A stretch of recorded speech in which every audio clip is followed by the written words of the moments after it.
What's up, Curiosity Crew? Today we have a 1963 Mercedes back there that we're checking out. So, the original owner is here, and they actually flew in for this, which is pretty sweet.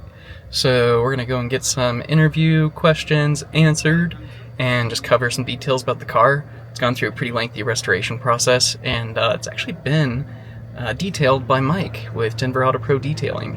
And Tish has been coordinating all of the mechanical restoration to it, so pretty sweet, man. Is my hair okay? Yeah, it's perfectly fine. I'm Scott Bergeron out of Littleton, Colorado. This is my Aunt Joy, and my last name is Bergeron.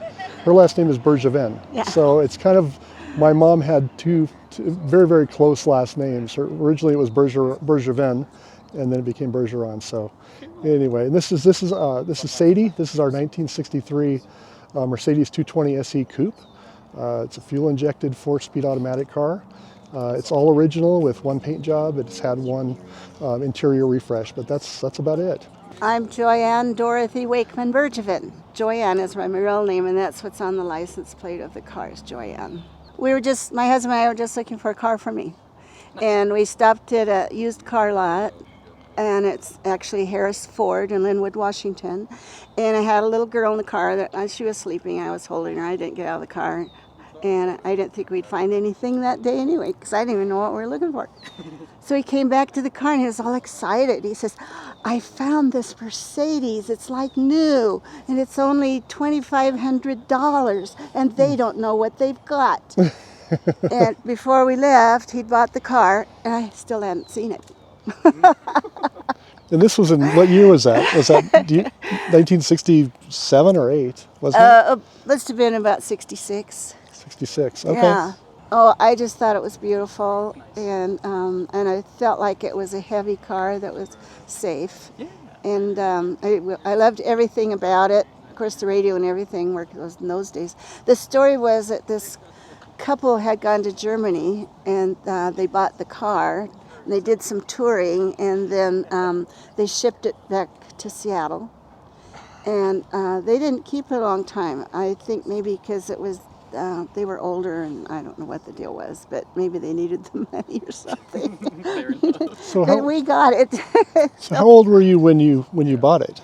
Well, you'll have to do the math. I'm not going to have you do the math. No, I can't. I know Jerry was about 27 or something, right? 26 or 7. Oh, well, I was 3.5 years younger than him. Okay. Yeah. Nice. I know that they did. They owned the car, up until Jerry passed in 2015, and then I was doing a eulogy at the service, and Joy and I was talking about how this was the first car I ever saw as a young 5-year-old, and how I became a car guy because of this car, and saw it pull up to our house, and my dad said, "Oh my God, what is this?"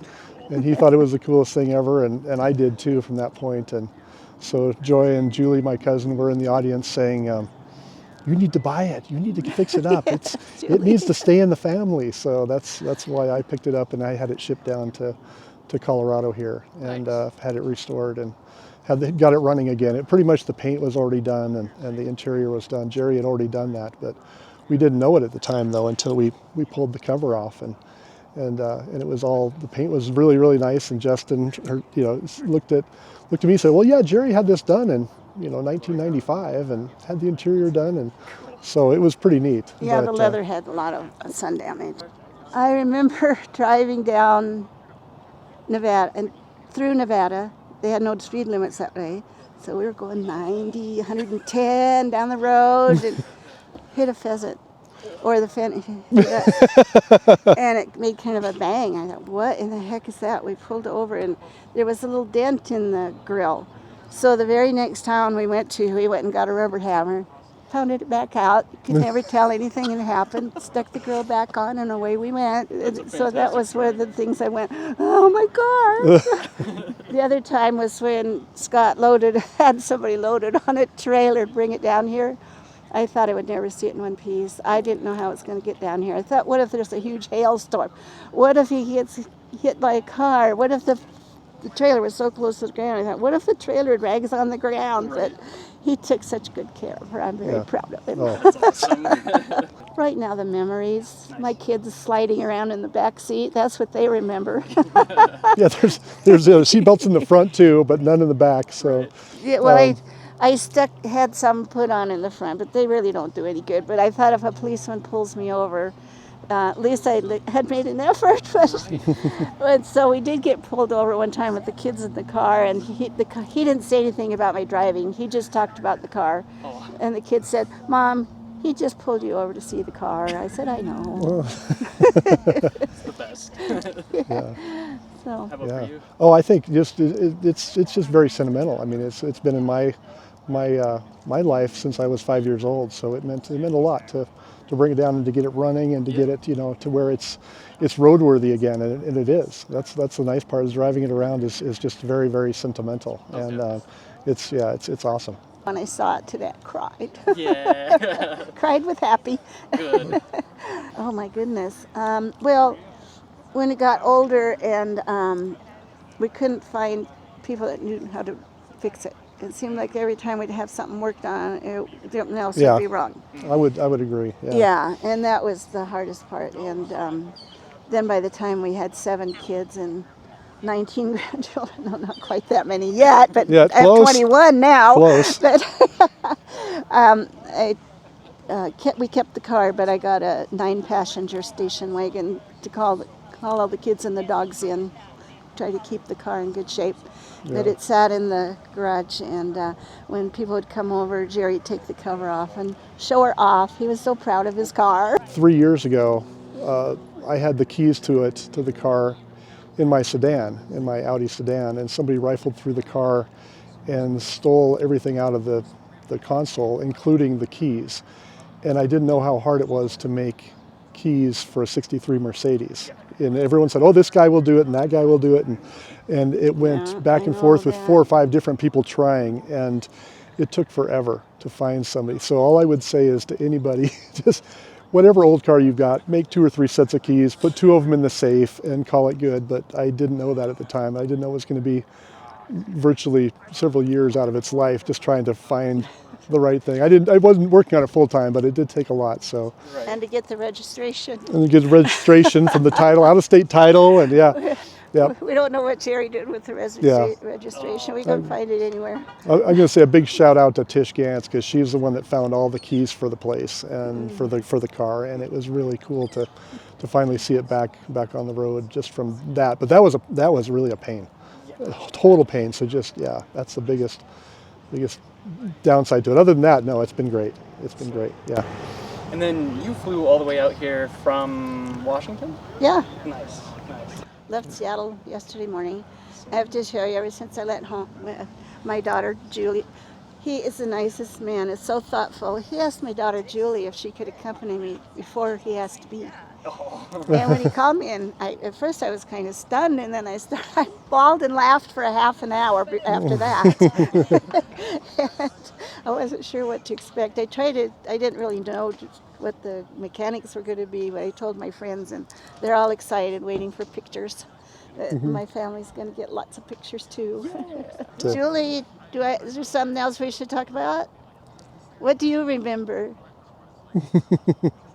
My thing is just laying in the back window. I love it. It's always funny how back in those days the two-door cars seemed to be still a family car. Yeah. They're never a family car now. There's not that many 2-doors left, but it was funny because my wife Trish has got stories of a Mazda 2-door that like a family of 5 would constantly get in and see how many can you cram in the back seats. And but yeah, it's always cool. But now it's like I have a 2-door. It can't be a family car. Yep. It was back then and was quite often. So anyway, yeah, that's it. Cool. Well, thank you guys so much. Oh, sure. Thank you. Really Thank you. appreciate it. Thank you. Thanks. Nice to have met you. Likewise. Looking forward to the picture.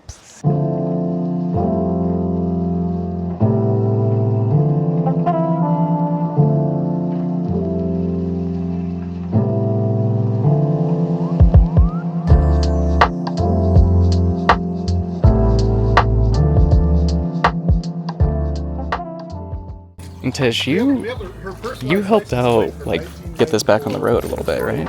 Yeah, so it was, Scott had it in storage and the keys got stolen out of his truck. which was super sad. Like, who would just take random keys? Right. Yeah. And then he was trying to find somebody to come because he couldn't move the car. Right? It was in a parking garage where you couldn't get it out of the garage. Yep. And so we were just talking. He's like, hey, can you help me do this? And I'm like, yeah. So I started hunting down key guys, and I found a guy who would at least come to where the car was. Nice. So we got that done. And then he needed more light, so we ended up pulling Sadie out, getting her on the flatbed, taking her to the shop. Eventually, I ended up having to pull the ignition switch out of it. But that was okay. It wasn't too terrible. Nice. I have a picture of that, Cool. which will go in the thing. Of course. And then it's just been the slow roll on getting the door keys, the trunk key, all that. And then that was like, now we can drive her. Oh, she needs tires, she needs shocks, she needs this, she needs that. And so I've been overseeing all of her processes because Scott doesn't have time. Right. And so I'm like, what do you want to do next? And he's like, I want this. And then I go and bring him all the options. So the most fun one recently was the horn center wouldn't stay put. It's there was 3 plastic pins and they were just tired. Sure. You know, they're original. Yeah. And so it took me a little bit, found the pins. I'm like, that's kind of pricey. So then I found this like super duper inner city shop that had the pins, and they wanted $115 a piece for these tiny little plastic pins. And I was like, 20 is fine. I'll pay 20 a piece. So, but it's all back together now. So Nice. yeah. And Mike detailed it? Mike detailed it Nice. on Thursday. And then you haven't met my buddy John because he's pretty reclusive. But Okay. John over at Special Interest did a lot of the mechanicals and draining of the gas and getting it like good and going. New windshield wiper motor. Oh, hell yeah. New wipers on it because somebody had put like this janky off-brand. We were like, what is this? It was just wrong. There's just no other way to describe it. So yeah, it's been a labor of love, but in all the right ways. Yeah.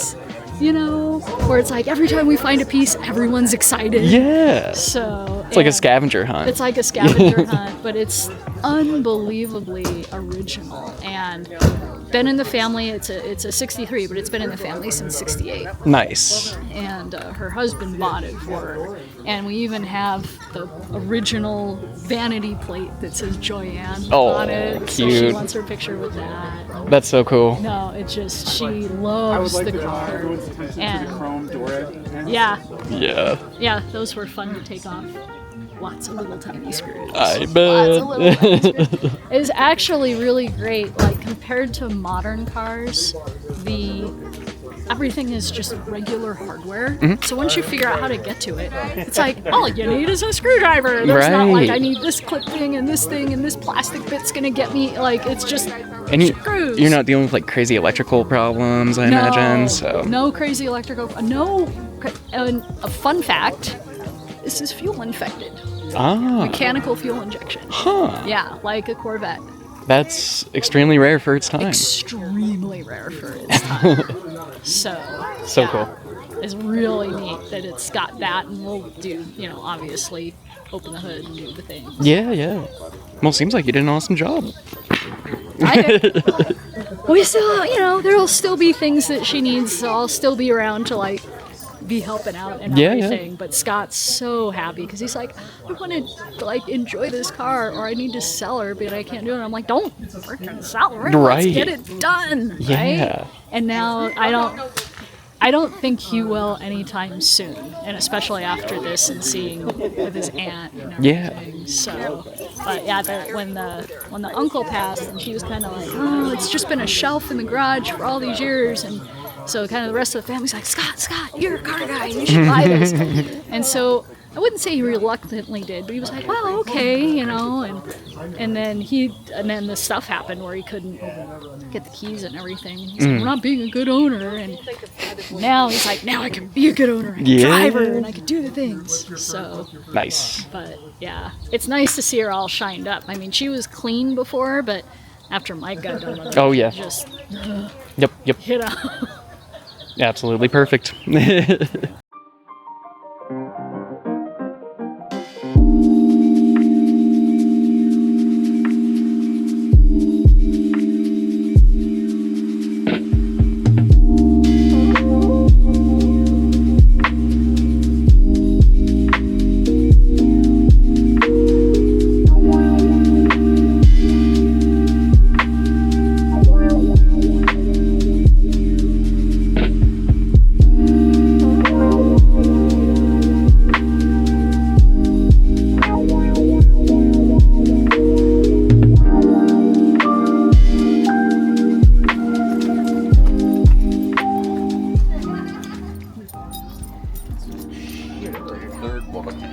Oh, okay. You can take this one. That could be the photography walkie. It's not necessary. What's up? Here's for you. Thank you. So we can stay in touch Mic with check, the 1 2 1 2. This is Brandon. I'm on the mic too. Hi, Brandon on the mic. Hi, Brandon on the mic. Sounds like a radio show. 2 2. I think I'm on number 1. Who knows? In the Mercedes. Roger.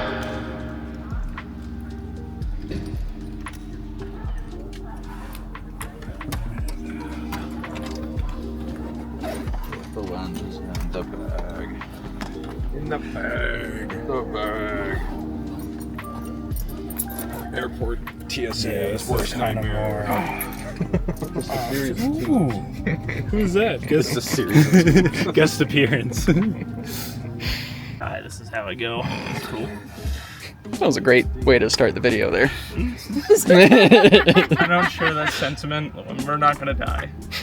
Hopefully. It's just photography. No one's gonna die. If I go, I had a pretty rad 32 years. It's all good. Dude, and doing something you love while you're doing it is the way to go. 100%. All right, Marty, driver's side rear. Thank you. I appreciate go you. very slow because this harness doesn't do anything. What am I doing? Okay. God,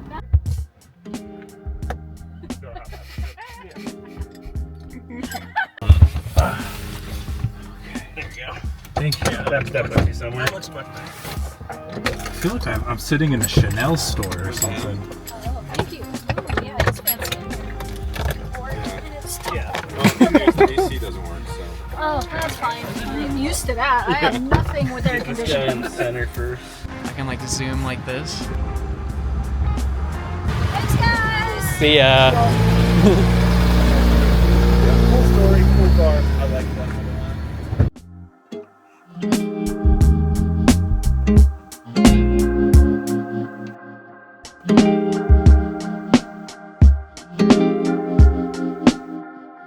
you.